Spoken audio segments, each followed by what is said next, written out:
Welcome everyone back to another Dragon Ball Z Dokkan Battle video. My name is D-Free. Here today we are going to go ahead and talk about a lot of things, so make sure that you buckle up, get you a snack or something so you can go ahead and listen through this.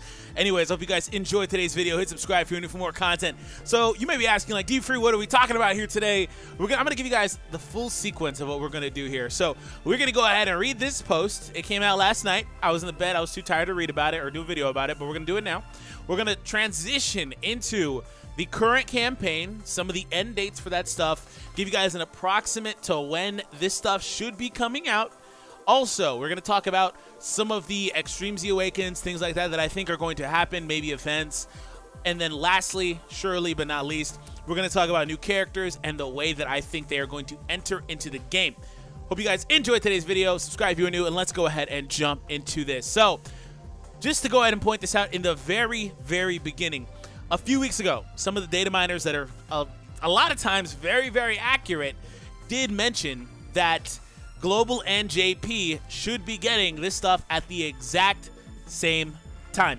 Now, a good indicator for that is that Legends now has its sort of Broly campaign and all that stuff, you know, going on right now. And they are also going to be doing the same thing at the same time, presumably, as well. Of course, then that's the other major gacha game that we have for Dragon Ball right now. So let's go ahead and read this over. The finally published the movie Dragon Ball Super Broly in the gold. Then they link to the official website. They say campaign to commemorate the future or the further of Dragon Ball Z Dokkan Battle. Stay tuned to the campaign and events scheduled to be held at a later date. So long story short, there's just an in-game announcement saying, hey, Broly is coming. The movie is coming very, very soon, in a couple of weeks or a week and a half now in Japan. So let's go ahead and transition over to what I said is the current events and the current schedule for what we have. So right now, this is where we are. So Rose came out about 4 days ago, and he will be leaving 4 days after the movie airs in Japan on the 18th. So the movie does air, I believe, on the 14th as well. So keep that in mind. So just as far as this goes, like, a lot of this stuff that's relevant and kind of needs to be time-stamped will be ending about the 18th. So that's a good barometer for when stuff will happen, because they could feasibly go ahead and transition into this celebration campaign and things like that right after this ends and announce another Dokkan Festival, presumably like in a few days before this ends or things like that, on like the 15th, 16th, 17th, in that area. They could also wait until the movie comes out to announce a new campaign, just to get you guys hyped for it. And then again, this stuff will wear out, and then they'll move into the next period. And then of course, you know, typically the game likes to have a Dokkan Festival live, so that's probably going to be what happens, just to let you guys know. Now, for anybody saying that like Global will probably try to wait until January for the US release, I'm gonna tell you guys a very quick story. They don't care about that. They don't care about spoilers. They don't care about stuff you may or may not know. They are putting all this information out there on the internet, English dub trailers, stuff like that just came out as well. They don't care. They do not care. They did it with UI. They did it with SSBKK. They do not care if you don't know about this stuff. They will drop this stuff in advance of the movie. Okay, so let's move on. So again, a lot of stuff does end on the 18th. So happening here too, just a lot of stuff, right? So I don't really care about this stuff because it's inconsequential and all this stuff here. But we do have the EZAs. Now the EZAs do go live in a few days. So that being said, they do go all the way through to the 27th. Now this could be something or it could be nothing, because I'm going to talk about EZAs that I think units are going to get to. Now they could just say, hey, we're going to let this EZA here, and then middle of this process before this one ends, you know, a week before this one ends, we're going to announce another EZA or two, which I'll come back to, right?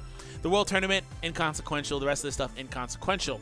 So speaking of which events, they did actually announce a brand new season of Dokkan Battlefield, and these units are awakening, so keep that in mind. We don't know exactly what they do yet, I don't believe, but regardless, this isn't going to be part of my approximation, but just be aware that this is a thing as well. So let's move on. So this Broly came into the game as part of this EZA event.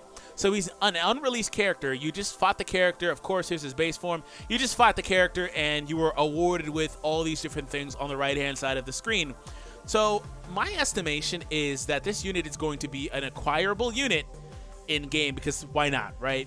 He can be free to play, whatever the case is, he's going to be an acquirable unit. And of course, I don't know why they wouldn't take the opportunity to produce as many versions of Broly characters as possible. His base form, the powered up base form here that they're calling Wrathful, his Super Saiyan form, things of that nature. So just expect all those different things to most likely come into the game. Again, everything in this video is conjecture, right? So be aware of that. It's not a definitive thing, but we'll see.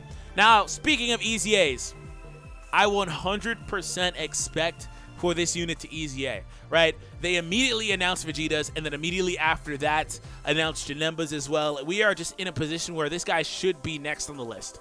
He really just should be, and then we're going to transition into the 70% leaders.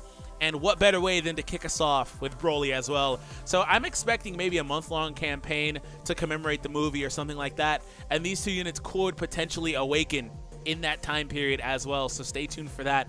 And let me know what you guys think in the comment section as far as like what they could potentially turn into after they presumably Extreme Z awaken. But again, I do think this is something that is going to happen.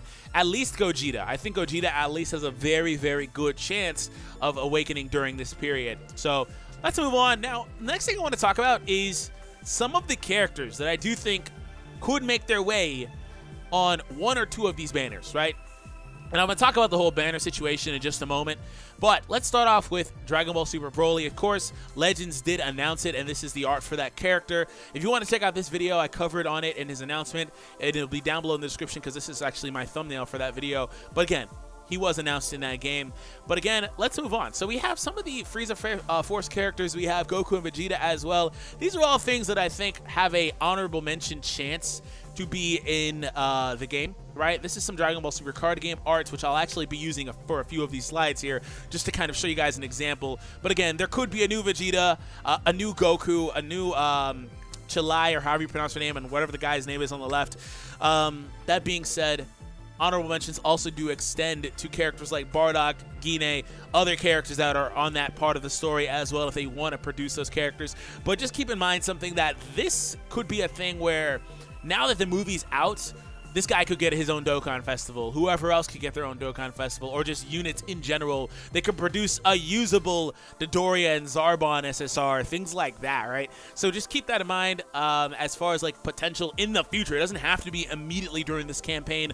And same goes for this stuff here. This is introducing a lot of new variations of characters and a lot of new characters that could make their way into the game at some point. So let's transition over to, again, some more DBS TCG card art. So we have base Gogeta. Earlier today I actually covered these new cards. If you want to see that, I'll leave that down below in the description as well for fans of the card game I play. It's a ton of fun. But again, base Gogeta, obviously, definitely going to most likely be a thing. I think there's a realm in which there's a possibility that we get like a transforming just base Gogeta. He goes from base to SS Blue. That could be a thing, right? As far as like how this character is handled. And they could do something similar with Broly, where he goes from just regular base to, again, Wrathful or whatever, Enraged to Super Saiyan. They could do something similar too in a setting like Dual Dokkan Fest, which I'll come back to in just a moment. But again, we do have base Gogeta, and he should definitely be a thing. And there's also a situation where he could be the base SSR, and then the awakening is Super Saiyan or Super Saiyan Blue, whatever the case is. So let's transition over to the base Broly. So this is Broly, and of course, like I said, could be a thing. Him, Wrathful, whatever the case is. So base Broly, of course. And again, we have SS Gogeta, the Unstoppable. Oof. I do like how they have the new color yellow armband thingies, or whatever, shoulder bands, whatever. So again, SS Gogeta should definitely be a thing in this game. There could be a situation where we get a free-to-play Gogeta. I don't know, but I just feel like Bandai is going to take this opportunity to really go out of their way to shovel as much stuff as they can to try to siphon as much money from your wallets as they can. So just expect that. And also, I want to talk about something really quick. Some people were saying that there's a possibility that they do a Legends versus Dokkan thing, where Dokkan gets Gogeta and Legends just gets Broly. Like, they're not doing that.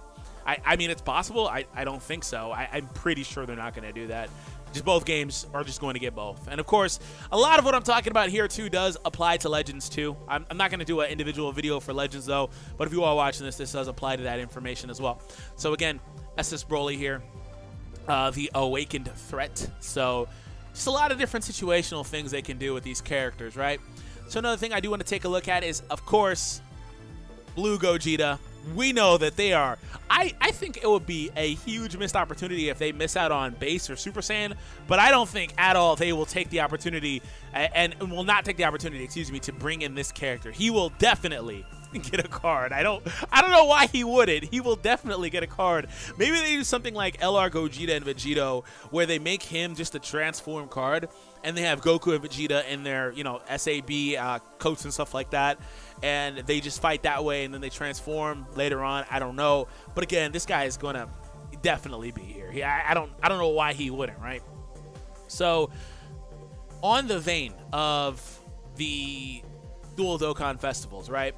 So I do think that when it comes to these characters, one thing is for sure, I don't think they're going to be on the same banner, unfortunately. That would be best case scenario, because you don't have to pull on 2 separate banners for a chance, right? You could, if they're on the same banner, you could feasibly summon on that banner with all your stones, maybe get one or both, right? Also, there's a possibility where you get neither, but nonetheless, you get my point. If you have to summon on 2 banners, maybe it's not the greatest of things. Not to speak anything of like potential stone discounts if you're a pay-to-play player, or like potential discounts on the summons, you know, like 3-in-1 free or things like that, guaranteed after so many summons. Dokkan doesn't typically do that. Who knows, right? Step up summons, whatever the case is. Not to speak of anything like that, but I do think that there is a possibility that we get dual Dokkan Fest banners. I think that's the most likely scenario.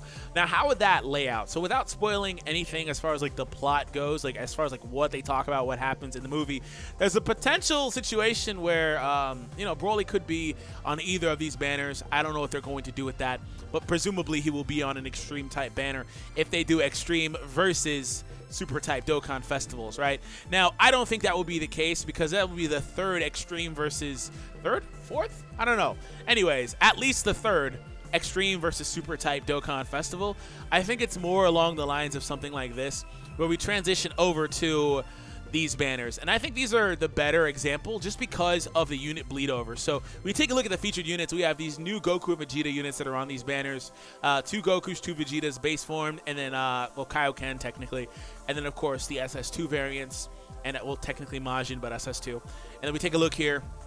Again, same bleed over, same exact new units, but the change is the primary featured units. You change over to having the Potara versions of units versus the fusion units and stuff like that, right? So to me, I think this is probably the more likely scenario for a Dual Dokkan Festival. They can introduce any number of new characters, like I said, any number of new characters, and then of course just have them bleed over into multiple banners, and then of course have the primary featured Dokkan Festival exclusive units be different characters, but of course, again, still have the bleed through for like maybe a Goku and Vegeta on both banners, things like that. Again, I don't think it'll be something like a super versus extreme type banner. I don't think they'll do that again, but it's a possibility, right? But I do think for sure they're going to be dual Dokkan festivals. And another reason why this is a very good barometer for this is because this was a dual Dokkan festival featured LR banner. So we have not had, I'm pretty sure anyway, we have not had any other Dokkan Festival exclusive LRs come into the game since these units. What better opportunity, right? What better opportunity than to introduce LR Super Saiyan Blue Gogeta and LR Super Saiyan Broly from the movie as well, festival exclusive and stuff like that, so you have a better chance of getting them every so often when they're on these banners and stuff. So I think that's another thing that's going to happen. So I think this, again, is a very good approximation for a comparable banner for what we could potentially see come into the game. And I don't think this was anything. Oh, yeah, so also just, oh, what's his name? Kikono. There we go. So, like, you know, stuff like this. That could be a thing. So, all together, though, if you guys, again, don't play, check out my channel. Link will be down below in the description. But altogether, though, one thing I do really think is going to happen is that this stuff is coming out at least, here's the timeline for this, at least after the 18th, between the 18th and the beginning of January. So if you look at it, you guys have been saving stones for at least a month, couple of months, whatever the case is. We are not far. We are now in the home stretch. So for all you boys that were out there saving your stones and were successful with that, avoided the Tanabata banner on Global, the SS4 Goku banner on Global, the SS Rose banner on JP, stuff like that. We are in the home stretch. So I do think, again, within the next month, this stuff will be out. And then within the next couple of weeks of the Rose banner and some of these other stuff that's going on currently right now on JP going away, we will be getting that stuff. But last thing I want to do before we get out of here is take a look at kind of what's going on with Global as well and their current campaign. So they have the thank you stuff, yada yada, rank up missions. We're going to pull that up here. I actually did not have that pulled up actually already. That's not it. Global Celebration Part 2. There we go. So I don't think they'll extend to a Part 3, by the way. Let me just open this up in a separate tab. I do not think they will extend to a Part 3, but I think more or less they're just going to have a crossover campaign with the movie that's pretty much featuring the same exact stuff as Global. I'm talking about events, or excuse me, as JP. I'm talking about events, everything else for the most part. That wouldn't be the first time they've done something like that, where they have pretty much the same stuff between both versions of the game, give or take, because sometimes there are story events or things like that that they like to run that simply cannot be on both versions at the same time because they haven't released yet, and stuff like that. Now, also, last little thing, while we talk about Global versus JP and we talk about the events and stuff, like I said, I do think they're going to do that, but also there's a position where they could be put into where maybe there's some other featured units that do not make their way, for example, you know, festival exclusive units that have not been released on Global that do wind up on these banners that do not make their way onto Global, or a weird situation where the unit just came out on Global so they don't come out immediately there again, and they get exchanged on the Global version of these banners for another unit. So just keep that in mind. But altogether, thank you guys for listening through. I hope you guys enjoyed today's video. Let me know again what you guys think, whether it's the EZA units, predictions for how good they'll be. I didn't really leave that stuff here. I'll probably save that for another video. Let me know what you guys think will happen, Duel Dokkan Fest or not. Let me know a list of characters you think will come into the game. I think at least 3 to 5 characters will enter the game. I don't think too much more than that. I don't think they're going to drop like 10 new characters. That's very unheard of. So other than that, again, if you listen all the way through, huge shout out to you. I really, really appreciate you guys' support and listening to me ramble. So have an awesome day, everyone, and I'll catch all of you in the next one. Take it easy, everybody.